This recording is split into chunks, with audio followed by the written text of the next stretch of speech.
Halo guys. Nah, saat ini saya buat video, apakah ini editan atau bukan ya guys? Karena di saat saya membuat konten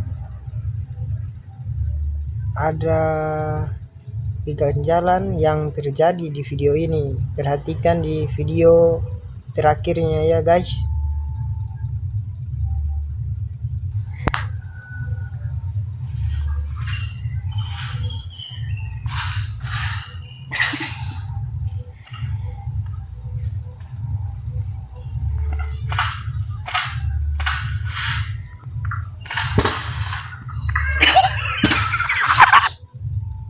Nah itu guys, apakah itu editan atau memang suaranya itu asli real dari makhluk halus?